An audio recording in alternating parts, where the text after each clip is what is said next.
going to hit that.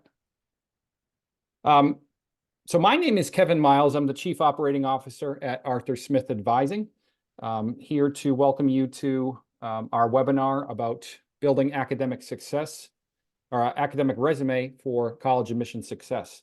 Joined by my colleague, Dr. Arthur Smith from Arthur Smith Advising, who you'll get a chance to hear from later, but also wanted to take this opportunity to, there he is, take this opportunity to welcome Dr. Gerard Dericks of World Scholars Academy. Dr. Dericks, thanks so much for being here tonight. Really appreciate you taking the time out of your busy schedule to join us, and really looking forward to getting a chance to talk with you more about World Scholars and sort of how that benefits students. So I was hoping we could kind of jump. Yeah, my pleasure to be here, and looking forward to discussing a bit more about our programs and listening to Artie as well. Yeah, great.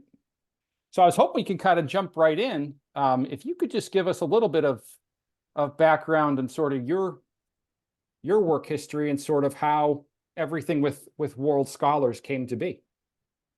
Sure. Yeah. Well, my background is I'm a professional academic. I did my PhD at the London School of Economics, specializing in real estate economics, kind of a current topic these days, as always. And after my PhD, I did a postdoc at the University of Oxford. And I'm now director of the Center for Entrepreneurship and Economic Education at Hawaii Pacific University in my hometown of Honolulu. So it's great to be back. And in this capacity, I'm actually leading an initiative to broaden and deepen economic education across the state to help improve public policy and thereby improve our economy as well.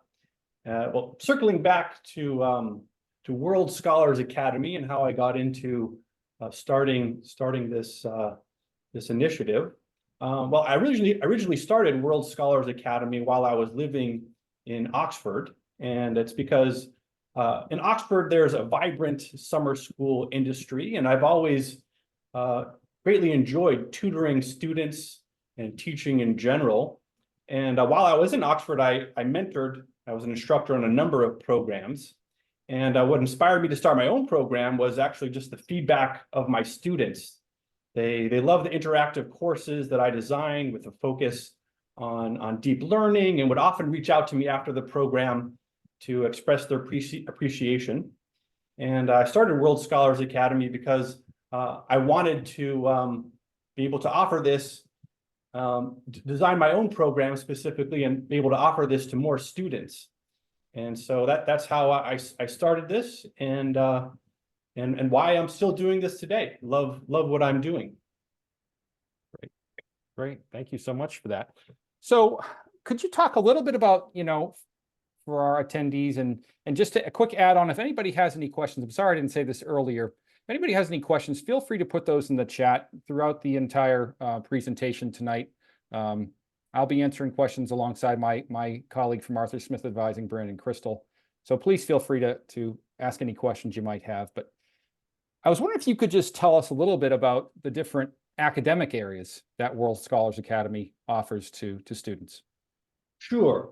Well, I might discuss actually, first of all, the two types of programs that we offer. We offer both 2-week courses and also 4-week internships throughout the summer, and I'll discuss each in turn. So for our courses, we offer separate cohorts for middle school and also high school students in a number of disciplines. So business, medicine, law, engineering, computer science. We offer both a high school and middle school cohort for these, aimed at the appropriate academic level for each.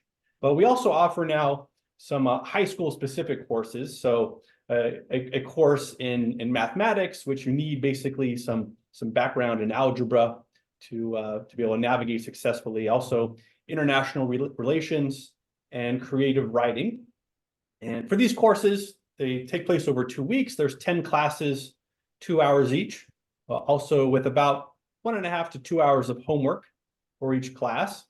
And at the end of the course, in our 10th class, we call Class X, Roman numeral X. We offer students a chance to apply everything that they've learned on the course in a kind of fun group exercise / competition, depending on the subject. So for instance, for our business course, we have an entrepreneurial challenge, which is a bit like Shark Tank, where students propose an original business idea, pitch it to the class, and then receive kind of feedback as if we were investors on how we thought that their presentation was. For our medical classes, we have a mock hospital challenge where the instructor will present some symptoms of a patient, some real case studies of patients that might be admitted to a hospital, and the students will, in a group, figure out potentially what's wrong and diagnose that patient, and also provide some treatment recommendations. Or we have a debate in our law program. So along these lines, we have these kind of summative class X's at the end. In addition to this, for all of our courses, quite uniquely, we offer 2 one-on-one sessions for each student with their instructor. So at the beginning, this session is for the student to get to know the instructor, and vice versa. Instructor can learn kind of how that student ticks, the things that they're interested in learning on the course, which they might be able to add a bit more detail on. And then at the end of the course, there's also a one-on-one session where the student can ask any remaining questions they might have about the course. And then also the instructor can provide some kind of personalized academic guidance about how that student might best tackle their goals going forward, whatever that might be. So that's our 2-week courses, providing a bit of a broad overview of the essential principles of a given discipline, which is great as a student, because oftentimes you're not really able to choose the type of things you might study at school. That can be quite frustrating, and you might not see the application to what you're studying to a potential future career. So we focus on that quite a bit. And then we have internships, and the internships are research internships. And research is, of course, the pinnacle of achievement in higher education. And on these internships, you'll work with an expert in the field and a select group of peers over 4 weeks. And so it's on Saturdays, 3 hours a session, and you'll have work to do throughout the week.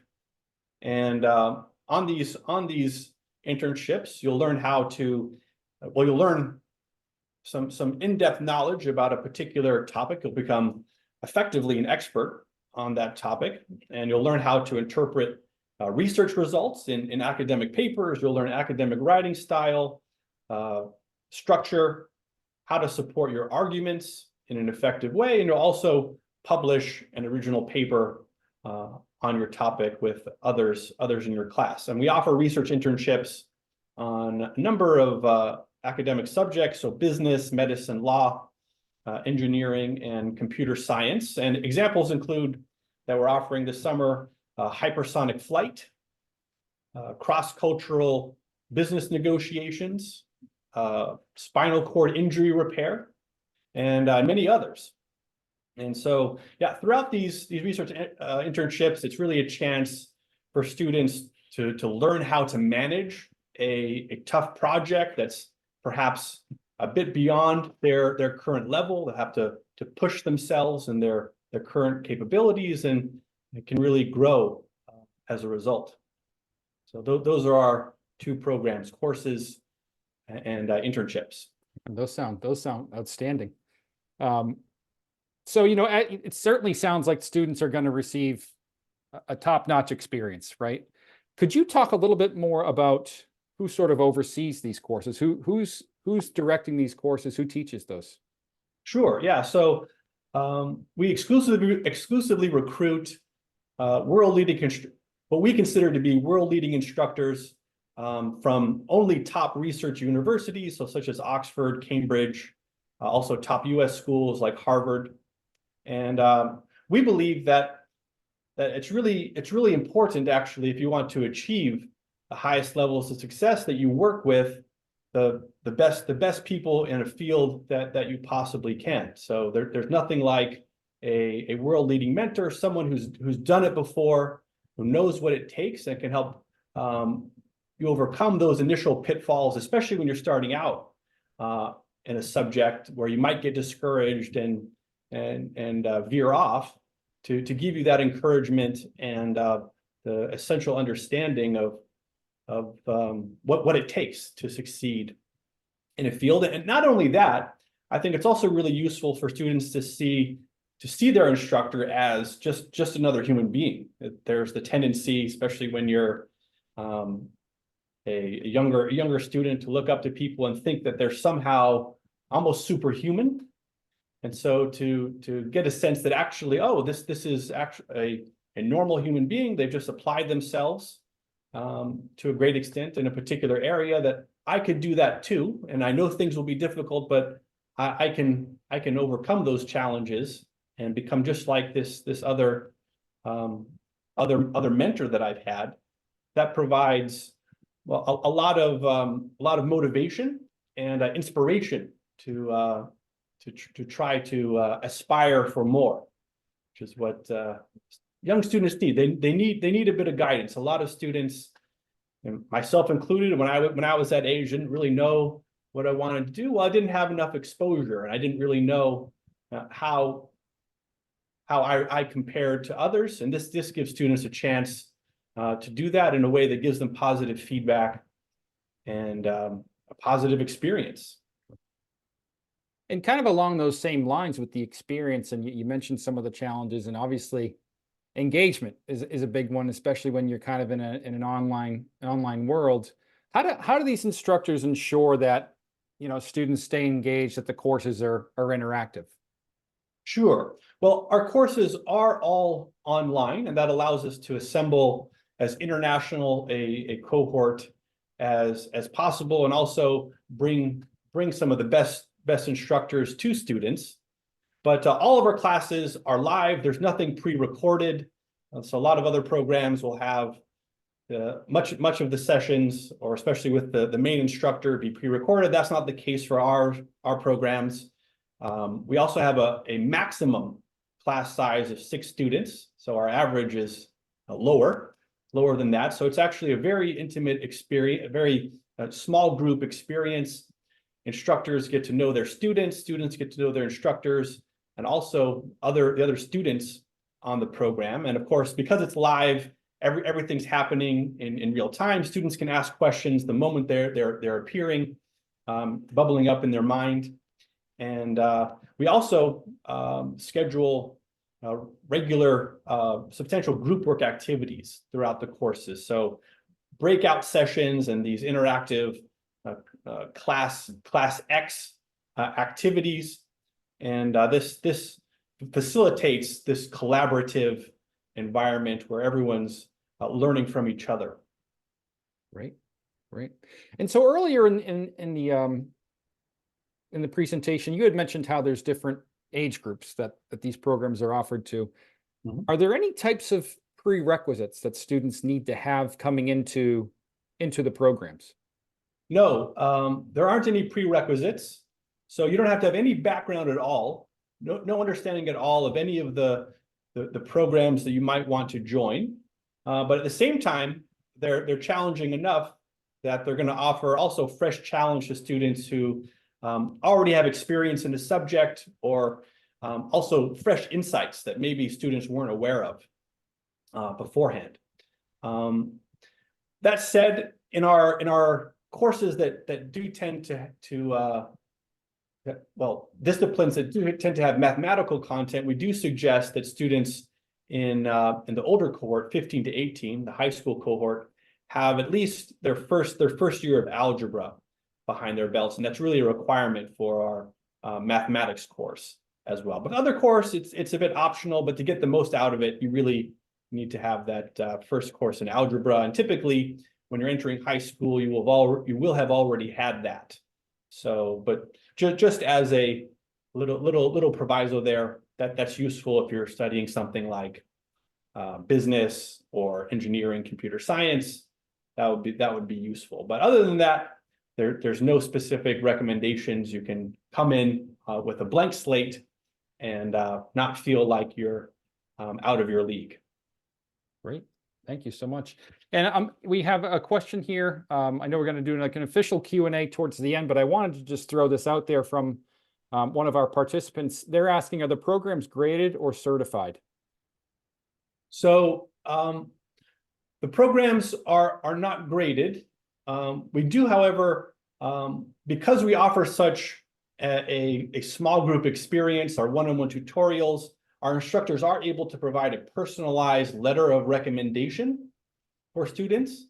And students can use this for university applications. And if they're a bit younger, they can also use it for school applications if they want to move to onto another school. They can help with that.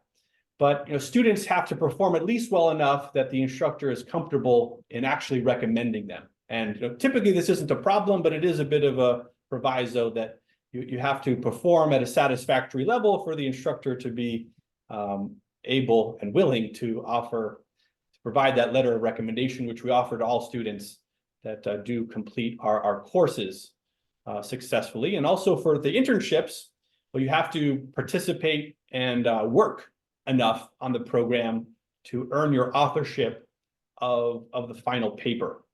And if you don't, and this has happened for some students that didn't complete some elements of their paper assigned to them, you're not going to be an author on that paper. So in that sense, these are things that you have to achieve in order to receive them on the courses, but the courses aren't graded, and they're not externally certified because we want to give instructors the flexibility to teach what they think is most useful and best for the students. And we're also not focusing on a particular topic necessarily, like a standard university course might do. It can be quite eclectic, the things that you might learn on this course, on the courses that we have. So yeah, we do not have an external accreditation, only the seal of approval of someone who's an expert in the field, essentially. Yeah, and that can go a very, very long way. That can be very, very valuable to students. We've seen that in our line of work as well, just how valuable those letters can be. So thanks for sharing that. And again, thanks for sharing all this information about World Scholars Academy. The last question I'd ask for any families that we have on tonight who are going to make a decision, what would you say, with all the different programs that are out there nowadays, what really sets World Scholars Academy apart from those other types of programs? Sure. Well, I think it's really this personalized level of guidance and mentoring on these courses and internships that you receive. That there's really no other programs in the industry that have such a small class size for offering, that have these one-on-one tutorials that provide this individual level feedback from these high level instructors. And also, I believe that the insights that we provide in our given discipline are exceptional. That students really are learning things that they might not even learn at university. That they're getting these insights from instructors, and it shows up in the appreciation the students have for the programs. We have every year many students coming back for multiple programs, oftentimes taking two courses at once, and it shows. Great. Well, thank you so much for all that really helpful information. At this point, what I'd like to do is turn it over to Dr. Arthur Smith from Arthur Smith Advising, and he's going to talk a little bit about how a great program like yours can be so valuable to students as they navigate the college application process. So without further ado, I will turn it over to my boss, Arthur Smith. Kevin, thanks. And Dr. Dericks, thank you for providing, the background and further detail into the kind of work that you do. Families come to us for guidance in what's the latest in this college admissions process. And, the landscape changes, but one thing really doesn't, and that's encouraging young people to pursue their interests, to be curious. And I've just always been struck with the kind of program that you do, that you're really facilitating that and giving them really neat opportunities. And that goes a long way in the kinds of things I'm going to talk about here tonight. So, what I'm going to do next, I have a little presentation. I'll share my screen. I'm hopeful at the end, Dr. Dericks, if there's questions for both of us, that we can both stay on and answer those. But in the meantime, I certainly want to encourage families. My colleagues, Kevin Miles and Brandon Crystal, are on and able to answer some questions in the chat. So as I'm talking, if I'm going over something too quickly, put a question in the chat room for everybody to view, and those guys can answer them, and they may choose to save some of them for us at the end, Dr. Dericks, if we want to do that. So bear with me while I get my screen sharing going here. But I have a presentation here that I would like to get started with, and I promise it's going to build on the themes that you started to develop here, because I think one of the big important insights that I hope people take away from this evening is that if you're going to succeed in the college admissions process, particularly at selective institutions, it's the academic resume that is going to be always the most important thing. A little bit about me. I did my undergraduate work at Cornell and then went on to receive my master's and PhD from Duke University. I returned to Cornell. I worked there for over 20 years. During that time, I worked in undergraduate admissions as an assistant director of admissions, and also as an assistant dean in the College of Arts and Sciences, where I chaired admissions committees and also mentored and advised undergraduate students through their curriculum and helping place them into graduate schools and jobs and things like that. The other part of my background that I think of as relevant to the kind of work that Kevin and Brandon and I do in helping students is that I was also a college track and field coach. And I did that for 23 years, 3 years at Duke, 20 years at Cornell. In the final years of my tenure, my coaching career, I was the head women's track and field coach at Cornell. And although I'm not going to be here tonight to give anybody any running tips, you can reach me on the side if you want to talk to me about that. I bring this up because when Brandon and Kevin and I work with students, we really think of our role as a coaching role. One of the things I really enjoyed that I think is applicable here as a track coach is that people would come up to me and say, "Coach, I want to run this fast. How do I get there?" Or, "I'm not sure how fast I can run. What steps do I need to take?"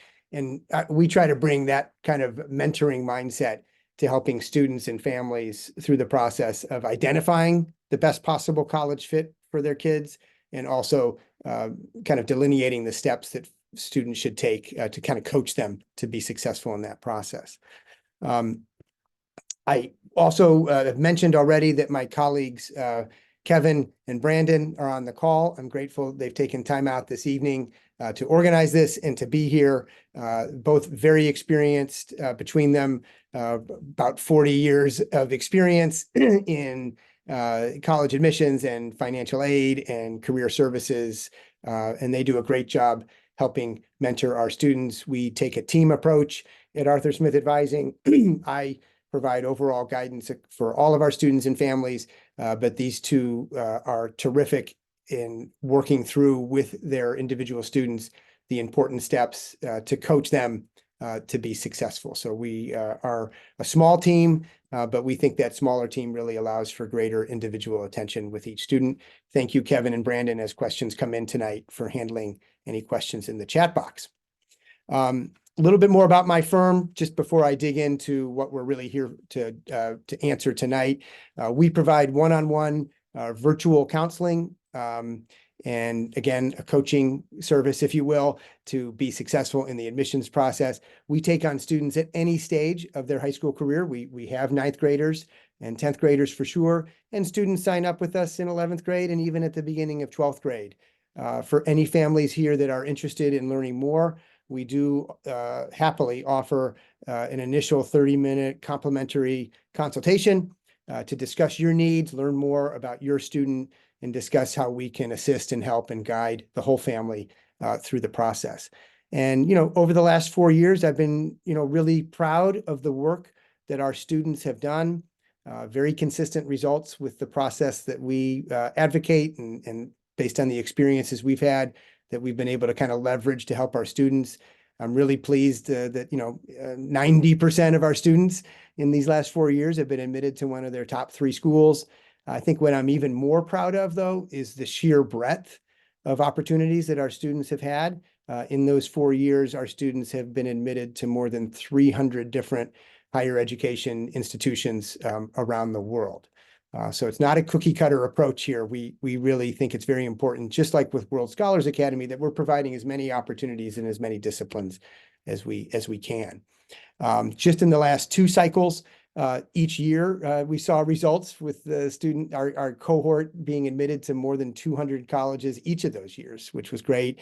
And, a lot of people come to us, they're very worried and anxious, but prioritize applying to colleges that are highly ranked, depending on what rankings you care to look at.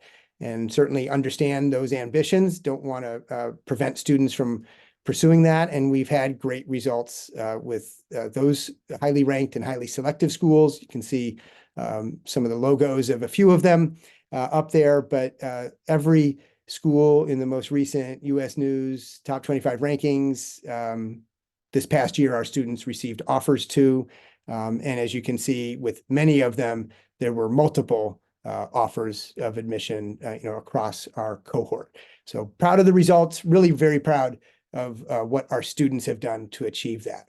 So hopefully, some of the insights that I'm going to try to provide tonight will help kind of explain why those students have been successful. Again, they were the ones that did the hard work. But, you have any kind of talented student, having the right direction makes a big difference in getting to your end destination. So as we kind of connect the dots between the program that World Scholars Academy offers to students, connect the dots between that and how to be successful in this new landscape, I am going to start tonight talking about what has changed in the admissions process. I hope that's going to be useful for families as they start planning ahead and thinking about what students need to prioritize. And then we'll take a step back and look at the bigger picture. How are these applications actually read? Give some advice on how students can stand out to be successful in the process. And again, many of the things you've already heard tonight from Dr. Dericks, there'll be some repetition because many of the things that you can do in a program like World Scholars Academy will help with that. Have some tips on things to focus on heading into 12th grade for any families with younger students. Some final thoughts and takeaways. And then, of course, if there are additional questions at the end, I'm very happy to stay on.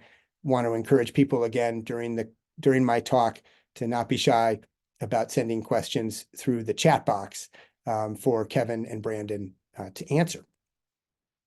So let me start this conversation tonight with my perspectives as someone who's been in this industry now for a quarter century. What are some of the big changes? And there have been some significant ones if you follow the news. I think the most significant, and this is an area that continues to evolve, is we'll call it the test optional era of college admissions in the United States that dates back to the pandemic, when students were literally unable to sit for the SAT and the ACT.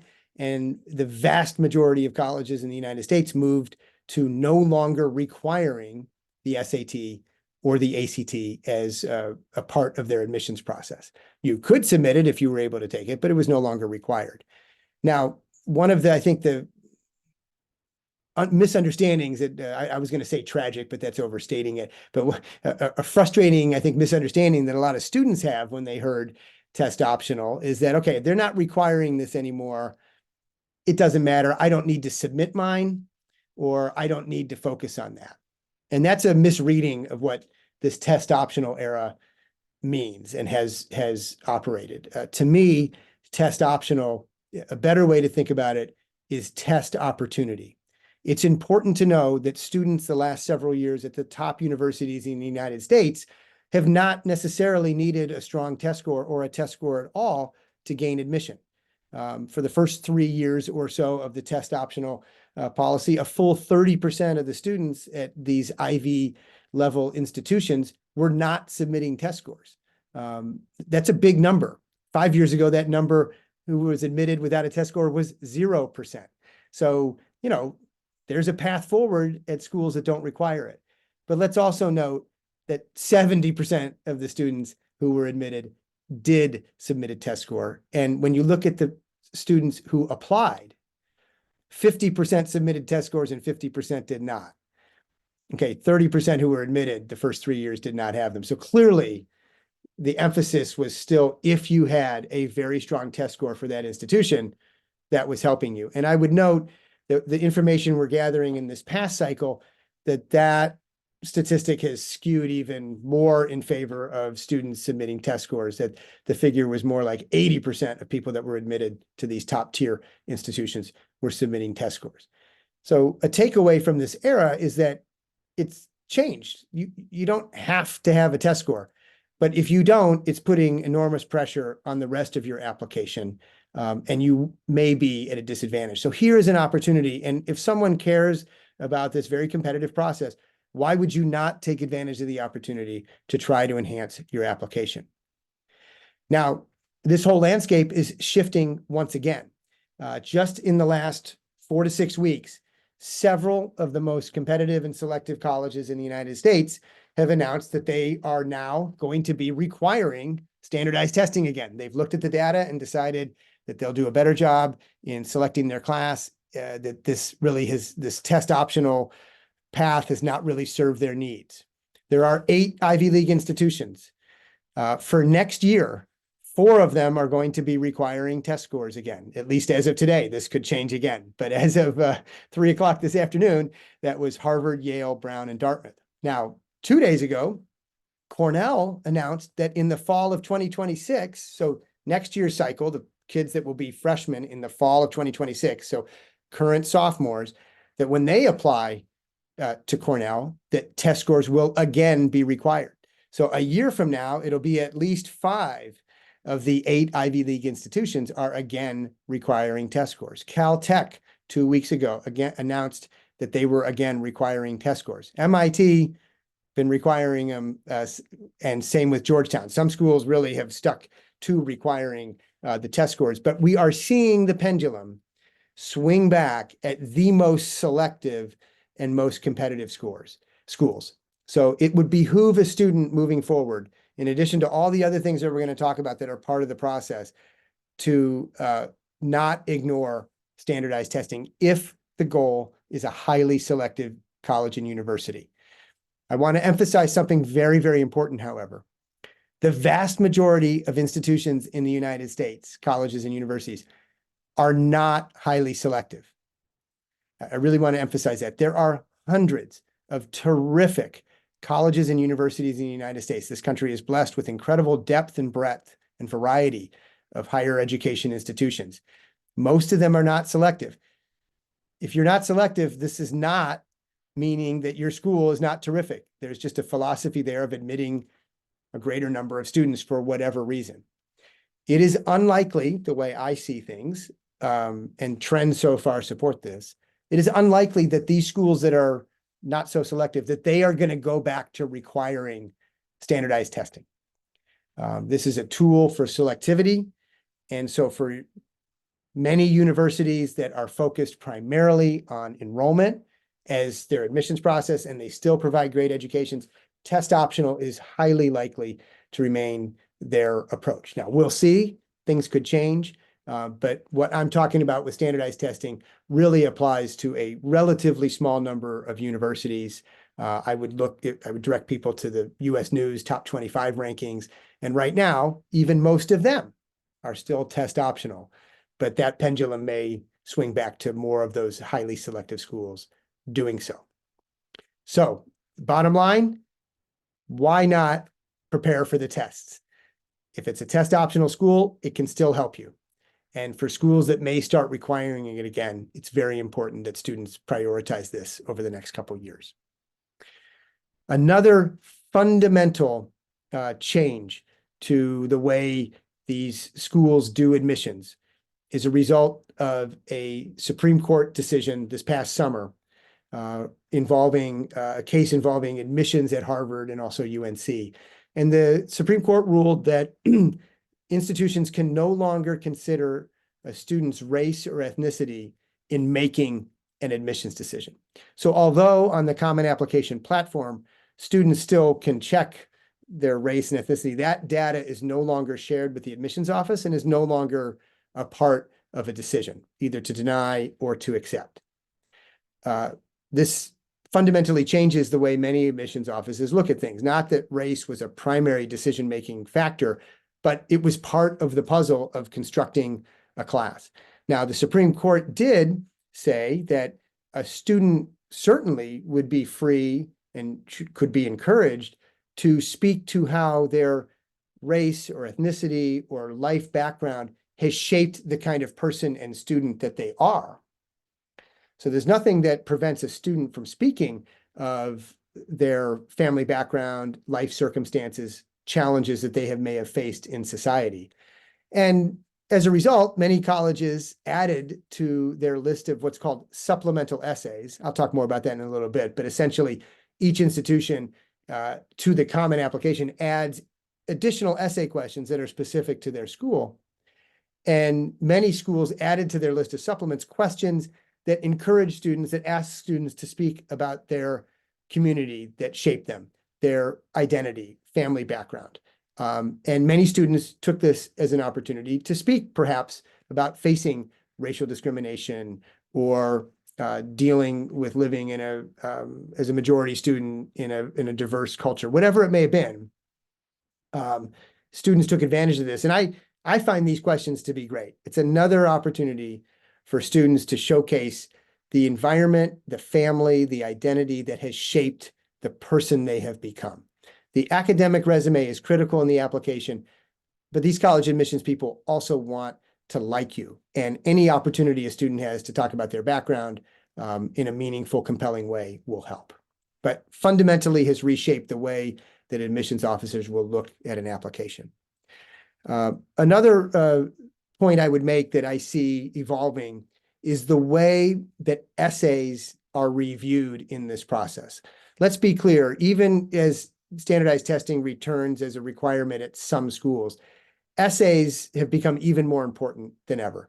It's in the essay that the student gets to make the case for their academic interests, connect the dots between the experiences they had at something like World Scholars Academy and what they want to study in college. It's their opportunity to share their life story.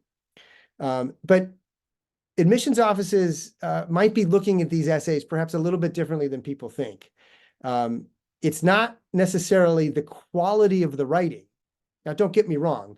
We want a well-written essay with no spelling errors and grammatical mistakes. We want to avoid those kind of errors. But they're not grading them on the quality of the writing. They're evaluating them on the content of the story and what it reveals. Admissions offices know, unfortunately, that there's a lot of help that students get, and they're skeptical of essays that sound like a 40-year-old person wrote it. They want this to be in the voice, however slightly informal that may be, from a teenager, as opposed to having a 50-year-old dude like me having written it for them. So there's a lot of well-intentioned parents out there that really want to shape a student's essay to the way they think it should be written so that it's very, very polished. There's a lot of counselors out there that are a little bit less scrupulous who will write it for them. There are AI chatbots out there now, ChatGPT, that will help a student write an essay. Duke recently announced that they're no longer grading or evaluating college essays on the quality of the writing. It's a big announcement. They appreciate that there's all these tools out there that muddle the quality, the evaluation of the quality of the writing. They want the student voice. They want the student story. And so as parents certainly help their students utilize great tools like AI, because they can be useful, please remember this. We are not looking for an essay that's going to be published in the New Yorker. We are looking for an essay that is in that authentic student's voice. And there is an art to that as a counselor. It is not a science. And one of the biggest arguments, hopefully it's not an argument, but one of the biggest and most intense discussions I often have with parents is, but this essay isn't polished enough. but I'll say, but the content is great, the story is wonderful, and this is how your student sounds. That essay is going to be more successful than the one that's super polished. That's been a big change in recent years, and I think it's important for people to appreciate that, especially with the proliferation of AI as a tool.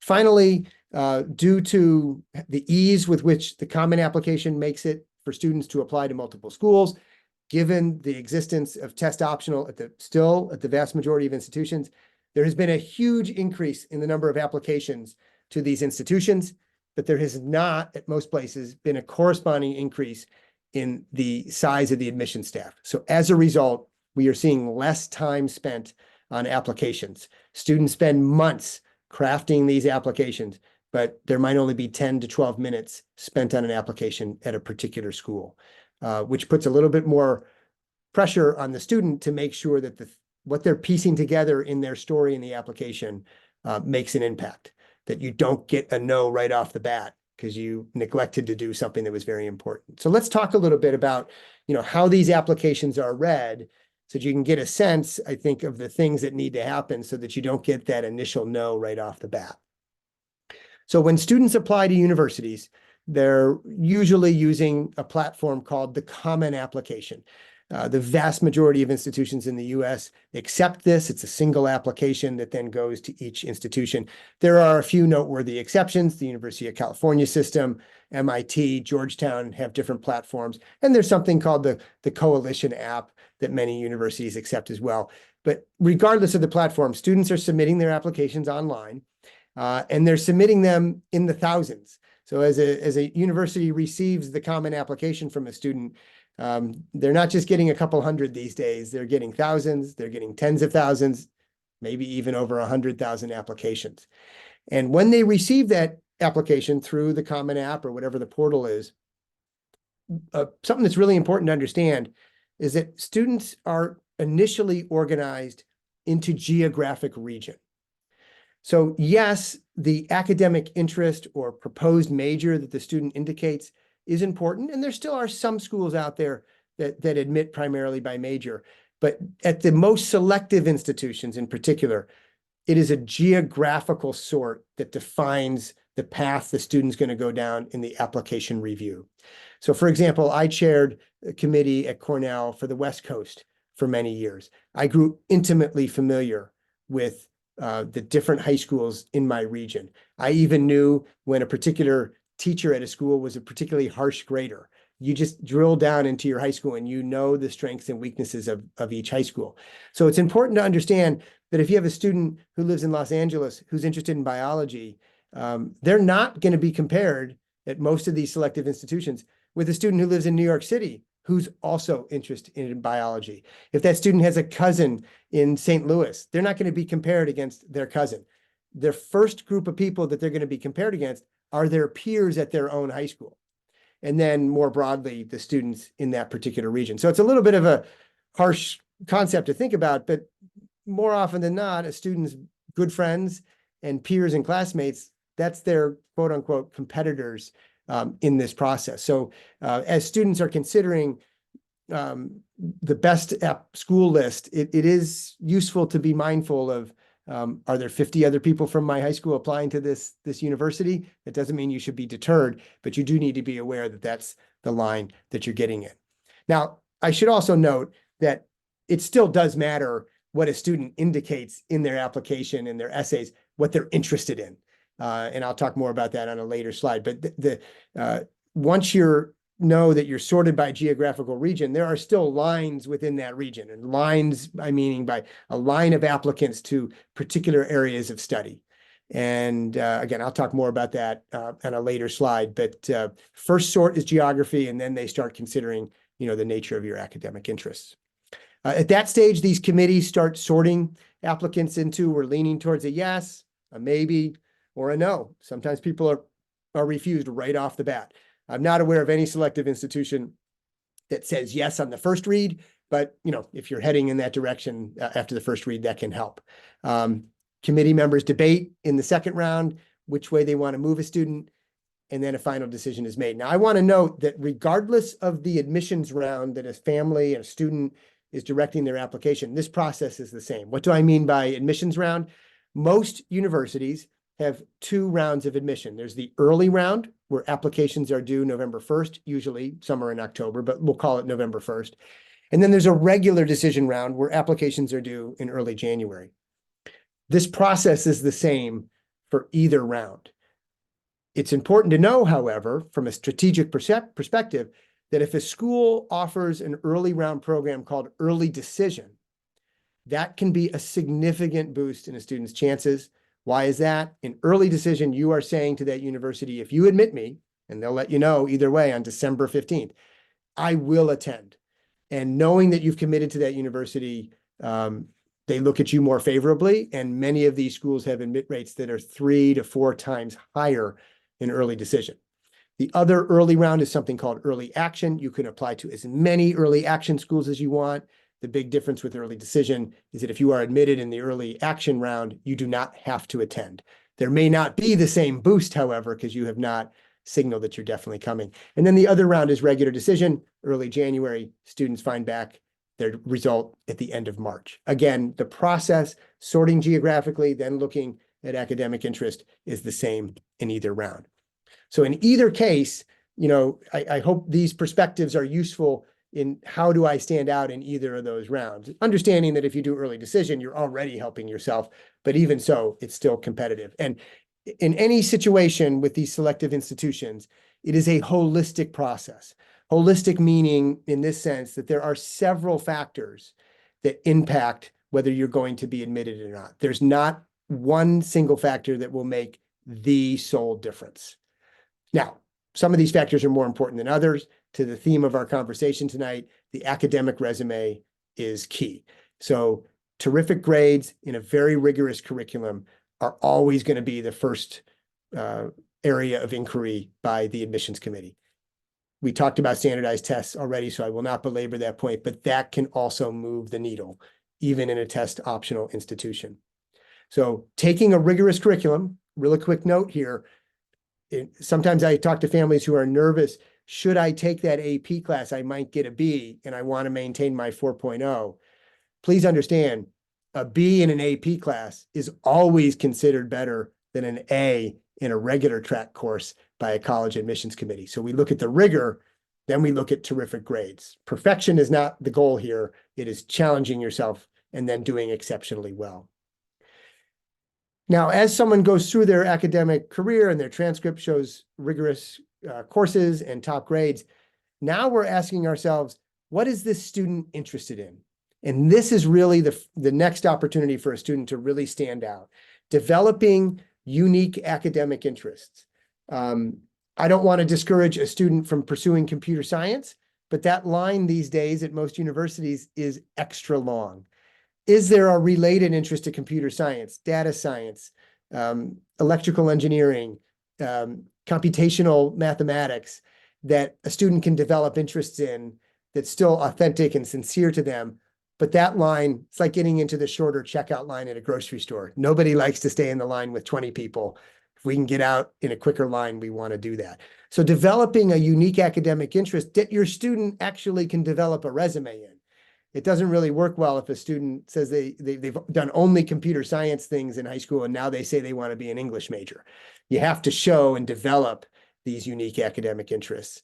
And a great way to do that is outside of the school environment, which for most students is in the summer, but often can be during the school year. But when Dr. Dericks was talking earlier about the World Scholar Academy and some of the hands-on work they do, particularly that they have these exceptional mentors that would not be available at most high schools because these are top flight university professors. This is a great way outside of the context of the high school environment to develop that student's growing academic interest in a unique field. It really makes a difference. And the kinds of programs he talked about earlier are a prime example of this. And so as students in high school start developing their extracurricular activities, perhaps they get engaged in research, perhaps they're taking some of these great courses at World Scholars Academy, they're building up what I will call a vertical resume. Maybe earlier in their career, they're trying out multiple things. That's more horizontal. You're building up many different things left to right. But as we go through the career, we want to pick one or two of these things and build it up vertically. And a program like World Scholars Academy is an opportunity, one, for students to test out those interests, and two, to develop them even further. That gives us great material for the essays.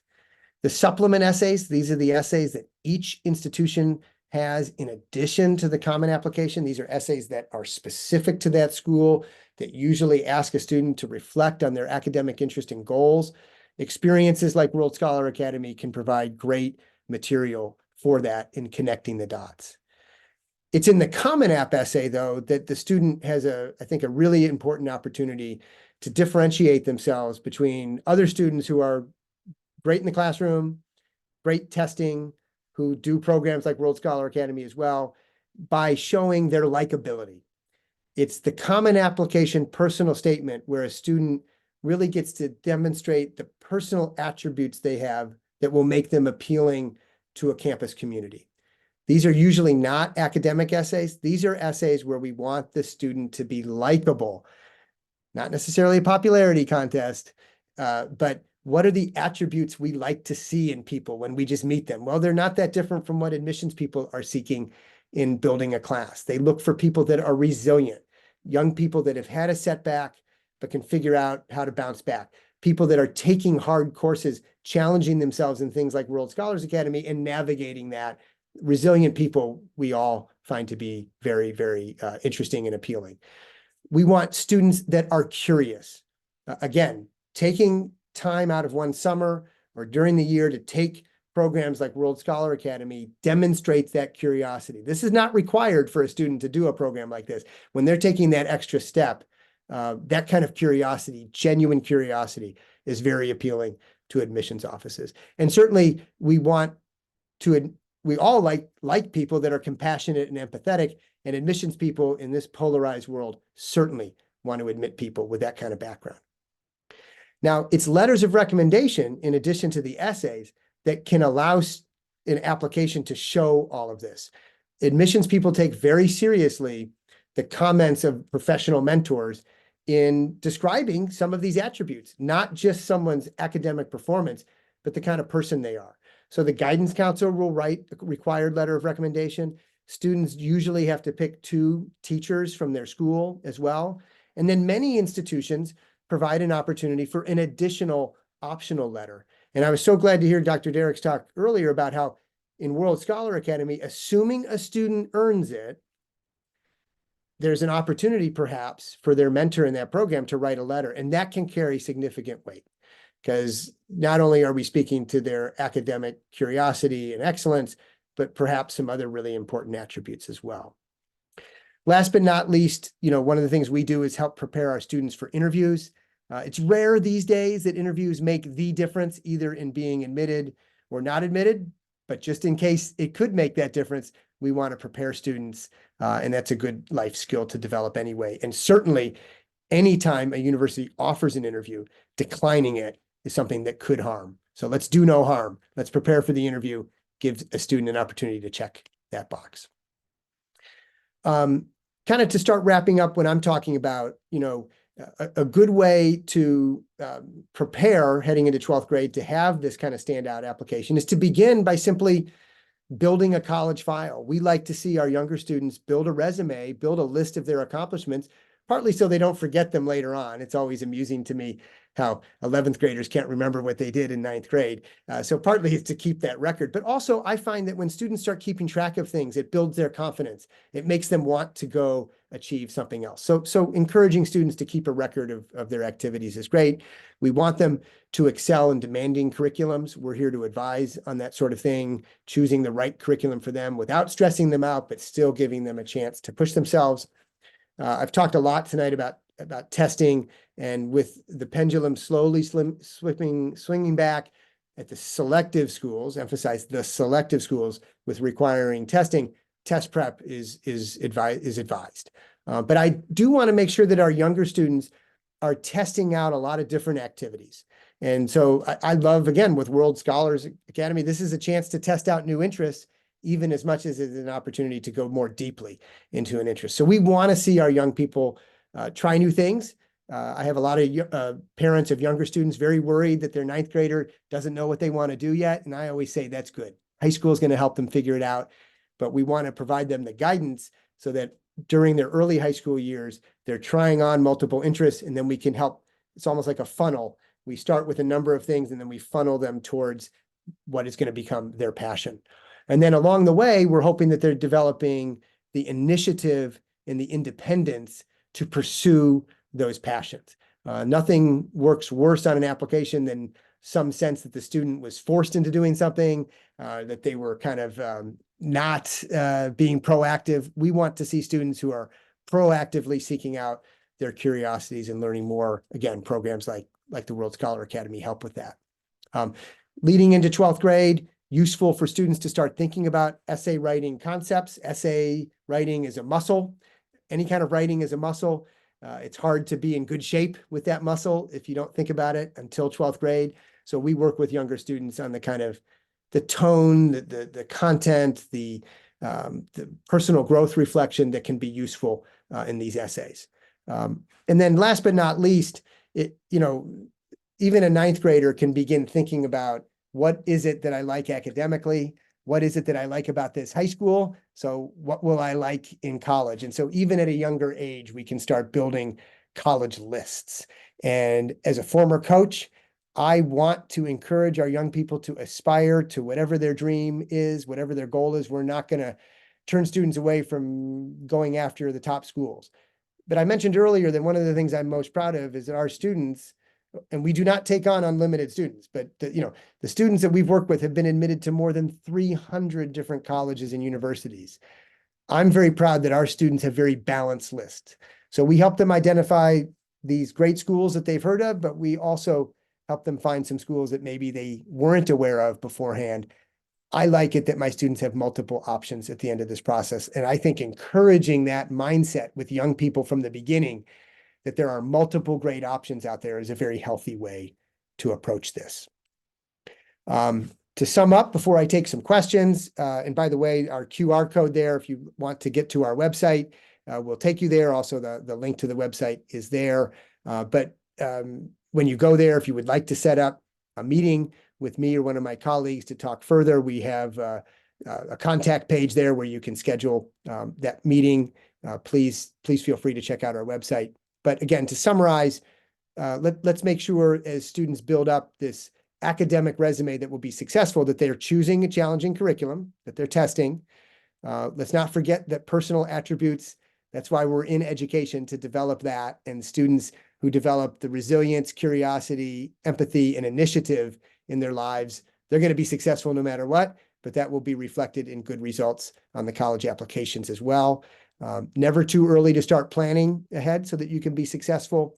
But in taking advantage of programs like Dr. Dericks described earlier with World Scholars Academy, there's opportunities, I think, for young people to find an interest, match that interest with their activities and the things they do in the summer, so they can build what I like to call is a vertical application that stands out. Use the programs that World Scholar Academy has to either test an interest or go more deeply into it, to show that curiosity that you have, and to really develop and enhance that curiosity. That kind of academic enrichment that is independent of the high school environment. We want them to get the most out of their high school environment, but in the summer, other times of the year, when they can do a little bit more outside of it, particularly if it's hands-on or with really professional mentors, these kinds of things help differentiate your student from maybe the other students at their high school that I mentioned earlier that they're kind of competing against. So hopefully some of these tips have been helpful in thinking ahead to be successful. I would like to take some questions from folks if there are any. I have been so busy talking, I have not looked at the chat box. So I don't know, Kevin, how did we do? Did we have any questions as we were talking? Not Could as I of ask yet. the first question? Yes. Yeah. Well, it's great to hear that you offer a completely free 30-minute consultation so that all students can take advantage of your college admissions expertise. I think if I was a student on this call, I would want to know, well, what kinds of admissions guidance can students typically expect on one of those consultations? Yeah, thank you. Thank you for asking that. And we really do encourage students and parents to join us. And I usually suggest, Dr. Dericks, for that consult, that's a good call for both the parents and the student to be on. Once we get to know the student better, we really do like to work one-on-one with the student. But I find early in this process, we get a much more robust conversation if both the students and the parents are on asking questions. But what they can expect is first of all, some questions from us. We want to know where they are in this process. That might be, I don't know where I am, I'm just getting started. Or it might be, I'm already interested in engineering, right? We want to get a little bit of background from them. So it'd be useful if they came in prepared to kind of summarize their academic record so far. And then we're going to talk really about 3 things in that consult and describe how we might be able to help with that, maybe even give some tips. The 3 things that I see as important is in this consultation are, how do we build your college list? What kinds of things a student needs to be thinking about to develop their resume? And then depending on the age of the student, if they're older, we might already be talking about some tips for the production of the application itself.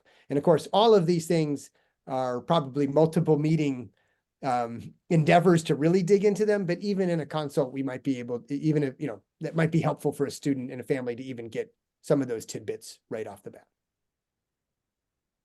Thank you. Thanks for asking. I have another question, if there isn't any right now in the chat. And that is, you've spoken about the great depth and breadth of universities in the United States. Can you speak to the benefits of receiving guidance on finding a college that is actually the right fit for you in terms of both admission success and ultimately academic success? Yeah, thanks for asking that. I mean, to me, one of the great things about the college years is the exposure students get to things they've never thought of before. I think the statistic in the Ivy League, anyway, those 8 schools, is something like 74% of the students who graduate each year end up graduating with a major different than they indicated that they were likely going to pursue when they were in college.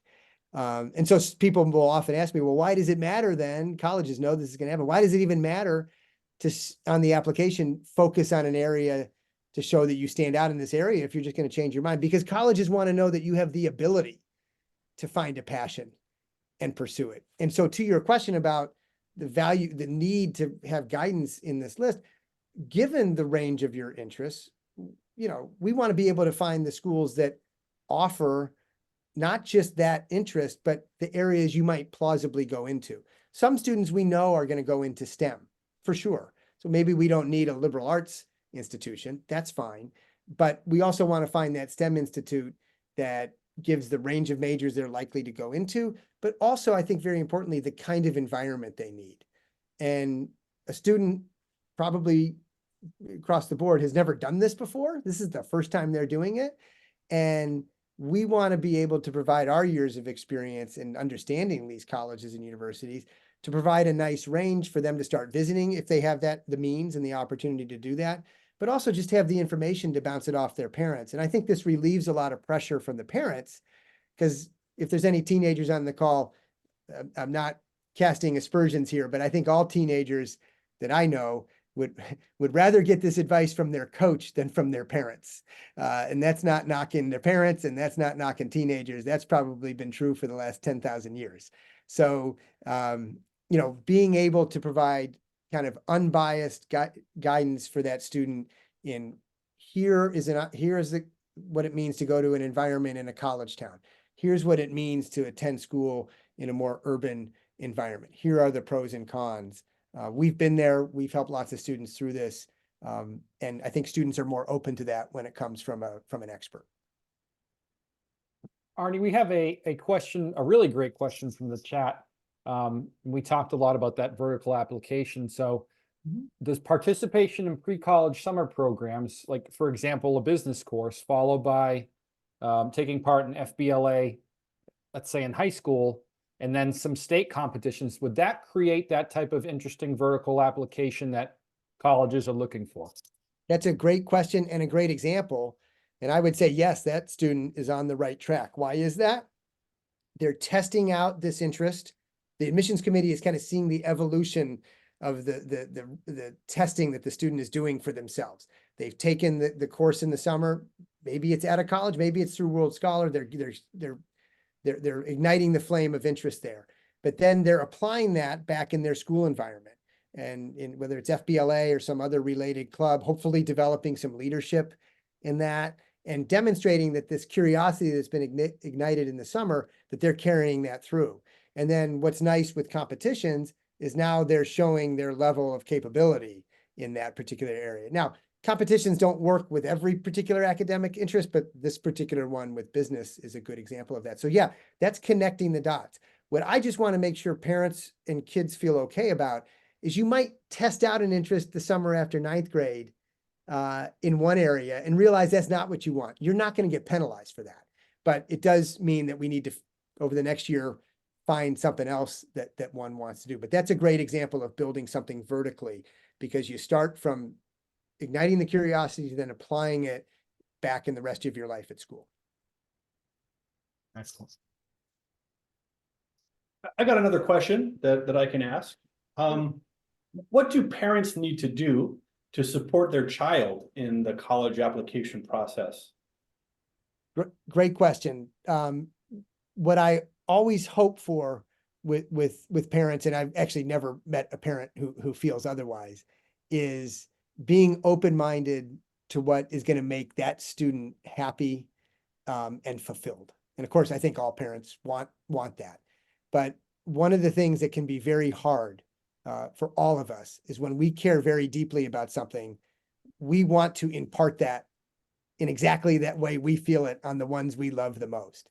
And I think what parents need to be able to do is balance passing on their values, which is so important, and sharing their goals with their student and their belief in that student, with listening to the student as they go through this process and acknowledge that their students may evolve a little bit in terms of their interests, and then be supportive of that. And that's where I think having a counselor in the mix can help families kind of navigate that. So that's one. And then the second thing, Dr. Dericks, is depending on whether the opportunity exists, I think it's just a really valuable thing if a parent can go on a college visit with their son or daughter. And that's not always possible given circumstances with jobs and things like that. But I think it's a really great bonding experience, one. But two, the students that we've worked with who've gone on a college visit with their parent, they feel so much more secure, whether they can articulate it or not, in their final decision when they know that their parent has seen the same thing that they did, right? And I think the parents feel more confident in sending their son and daughter off into the real world, sort of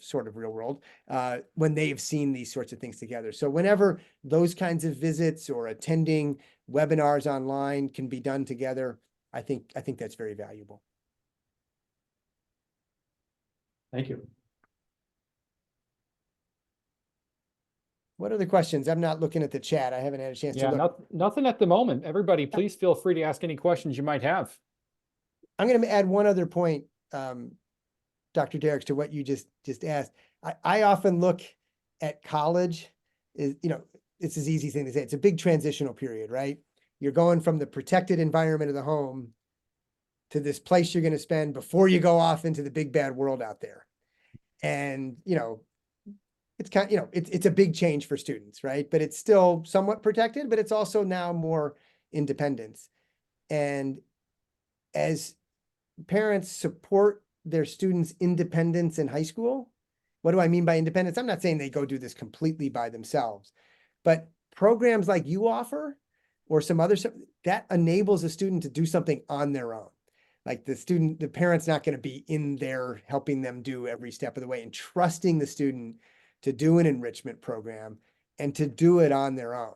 Like our students that are the best at this are the ones that we brainstorm with them, we edit it, but they know how to write an essay on their own. And I think students that have done enrichment programs when they're younger, and parents encourage them to have that independence and maybe not be perfect at it at first, that's very valuable.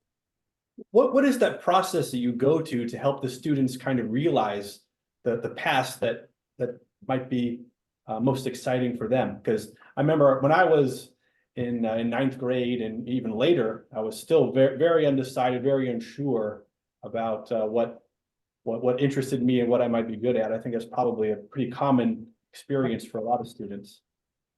So the best answer I can give there, I think, and Kevin, if you want to chime in, or Brandon after I'm done, if you have another thought, please do. But to me, it's a combination of building up the student's confidence. So sure, you're not really sure what you want to do, but let's find something that you're passionate about right now and build up your confidence in that and encourage a student that that passion is cool. That's good. Go for it. And then as they get a little bit older and maybe that passion wanes, maybe it gets bigger, we don't know, but reinforcing to them that that's what you're going to do in college and you don't have to stay on this exact path, but let's find that passion that you have and let's do everything we can to build your confidence up in that, be very positive about that. And then just kind of remind them later, you're not stuck on this, right? And I think that's a big relief for kids at a certain point that I'm enjoying this, but I don't have to stay on this path, but I'll use this as a way to ignite my curiosity to get to a great college and then start the process all over again, if you will. Thank you. I had a great question here. I'm in the process of answering it, but many schools no longer have interviews or admissions meetings with visitors. How can we make contact with admissions to show demonstrated interest? And one of the things that I was going to say is while schools might not offer as many in-person opportunities, most, if not all, schools are going to offer a wide variety of ways to interact remotely. So online information sessions, things like we're doing tonight. There's virtual tours that you can take part in. And you'd be surprised, a good number of schools will often track that interaction.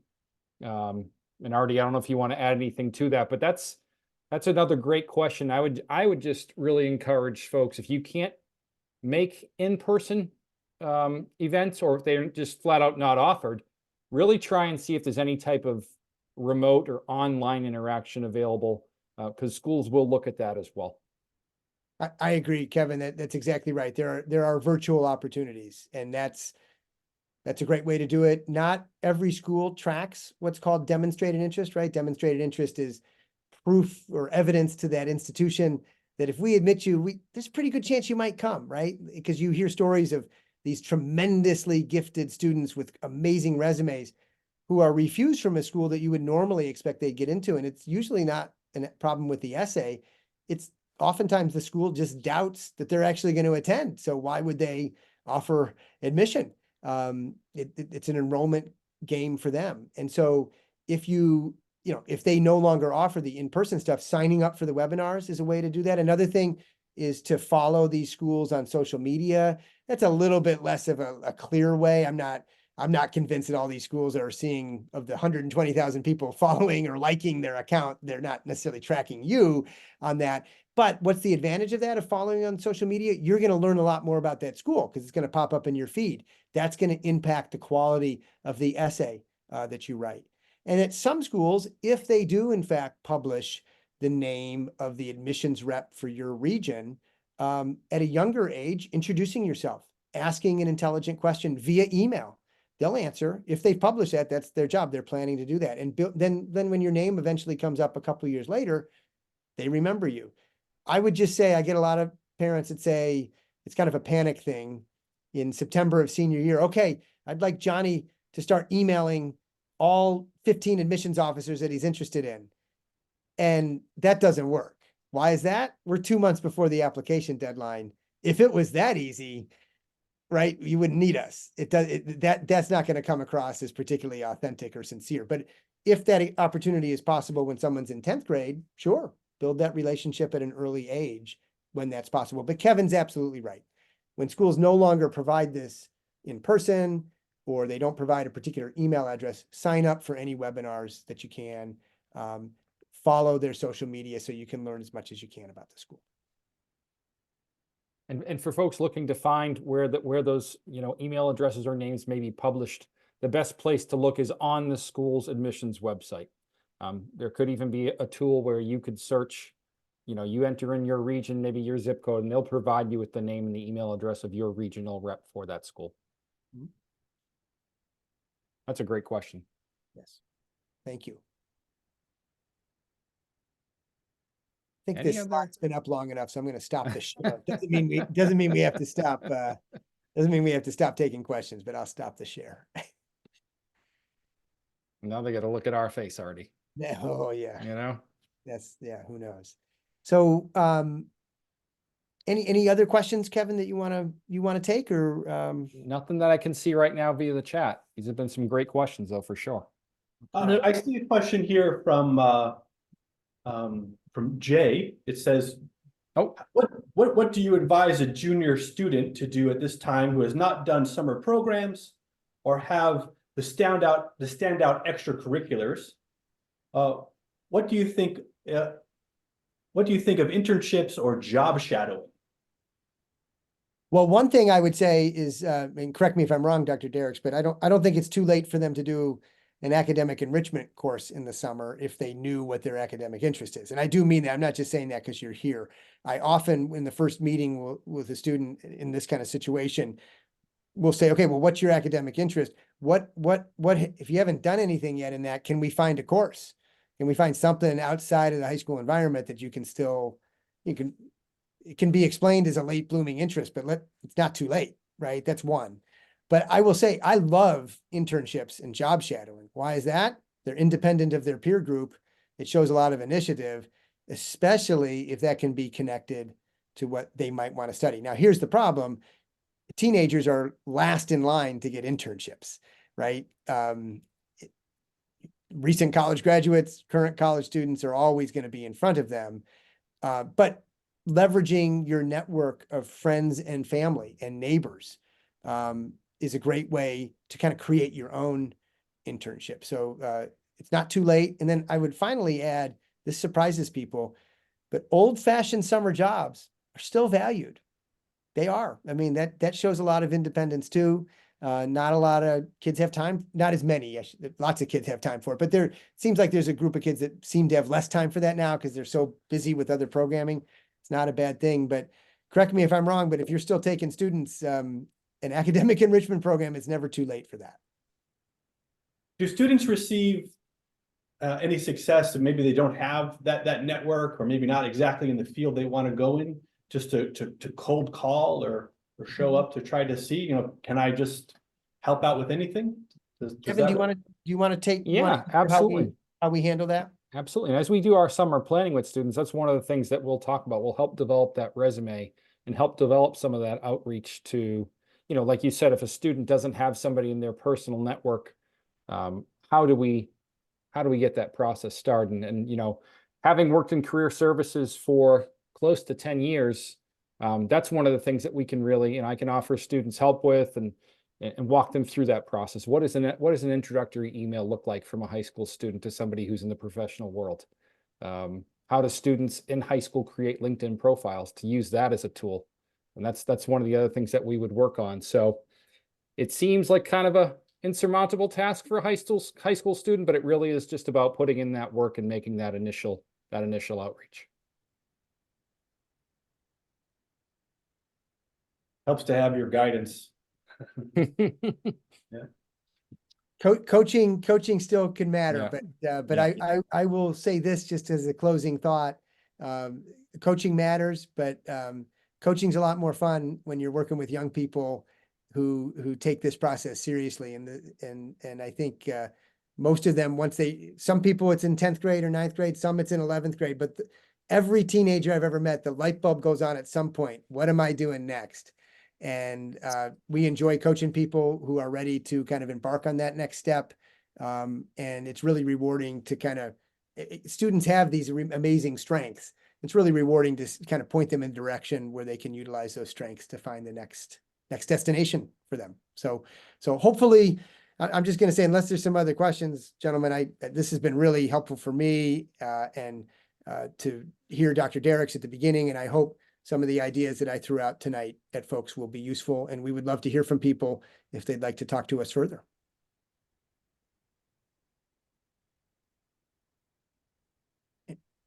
Dr. Dericks, any other thoughts or wisdom tonight? Well, yeah, I mean, I'm always learning from you about this college application process, and I see that it really is important to have a strategy in this competitive environment for getting into the school that you want to get in. And I'm just impressed by your breadth of knowledge, and I'm sure that a lot of us here on the call can benefit, and hope that they do. Great. Well, I look forward to continue to be in touch with you, value your time tonight, and really appreciative of everybody showing up. Kevin, I'll turn it up back to you to close up, Okay. but thank you, Kevin, for setting this up. Yeah, absolutely. A big thanks to Dr. Dericks and Dr. Smith. Thank you guys so much for your time. Again, as we've mentioned before, if you have any questions whatsoever, we'll be sending out a follow-up email shortly. Please feel free to reach out to us. Or reach out to Dr. Dericks to learn more about World Scholars Academy. We'll provide all that information in the follow-up email. But again, just thank you so much for your time tonight. Great to have you all here. I do have one final question. Will we have a Sure. recording available? We will. Yep, the recording will be available as well. Wonderful. Okay, great. Thanks so much, everyone. Have a great night. Thanks for taking part.